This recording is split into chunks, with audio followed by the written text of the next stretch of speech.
Why I quit YouTube and started a new channel. I feel like I explained it pretty well on the old channel, BB&C, Beards, Bikes, and Camping. But apparently a lot of people didn't see the short or see my posts on Instagram or anything like that, so now we're here. So I quit YouTube and I started a new channel. Why did that happen? Probably almost exactly a year ago on BB&C. I was going along, everything was going good, really good. The channel was growing. It hadn't reached anywhere near even a 1,000 subscribers or anything yet, but it was, you know, it was gaining some traction. And one morning I get up to a bunch of texts from friends of mine who were like, dude, where's your channel? Like, what are you talking about? So I got on, and sure enough, my channel had been deleted. So I'm like, whoa, what's going on? So I get in, I go to open up the email for the email account that was associated with that channel, and that email account was also gone. That was fun. So I got into the backup email. That's a little bit too close. Let me look at the lens. Now I'm just goofing around. Got into the backup email account and saw the email that YouTube had sent saying that your channel has been terminated due to continued violation of the community guidelines.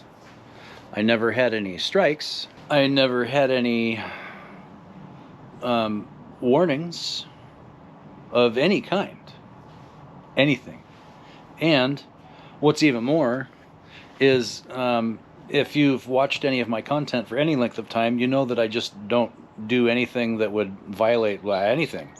I don't even bleep out bad words. I sent in a feedback because they did not give me any way to actually appeal their decision. It was just gone. Not even a day went by and I hadn't heard anything back yet. I'm freaking out, right?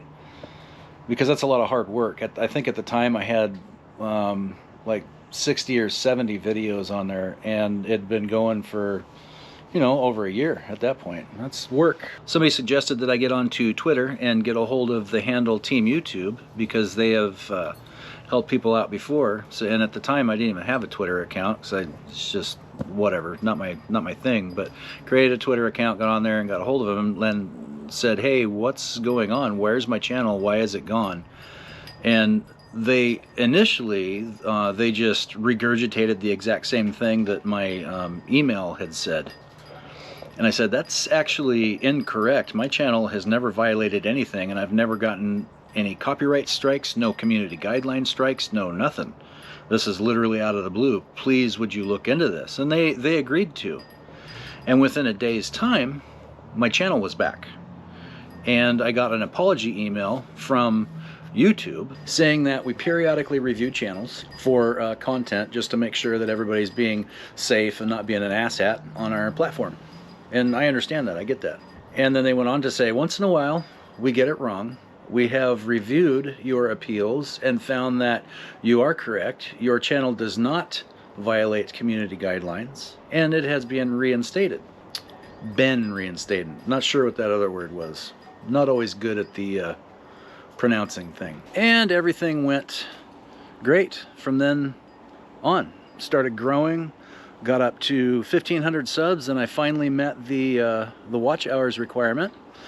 YouTube sent me another email saying you are now eligible to apply for monetization, which is the YouTube Partner Program, and that's how a creator gets paid for the ads that are shown on their content. So I applied, and I was denied for monetization.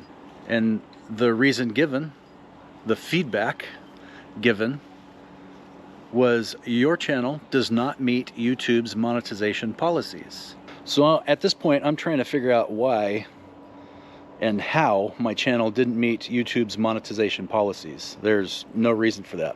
Because again, my channel doesn't violate anything. I've never received any strikes, no community guideline strikes, no copyright strikes, no nothing, no warnings from YouTube, nothing. And they said you can go through your content and look at your content versus the YouTube policies, which includes Google and the monetization policies and the community guidelines policies. There are pages and pages and pages of guidelines and policies that you need to follow. And a lot of it is just common sense stuff. There's just a lot of it to get through. If you're a creator, I highly recommend that you go through and read that stuff so you know that you're following the policies set forth by YouTube, which, by the way, they can change at any time without letting you know, and they will always change it in their favor. So there I was, and they said I could reapply in 30 days. So I waited my 30 days, I took my medicine, waited my 30 days, and I reapplied. I was again denied for a second time for the exact same very vague reason, with no path for me to be able to fix anything.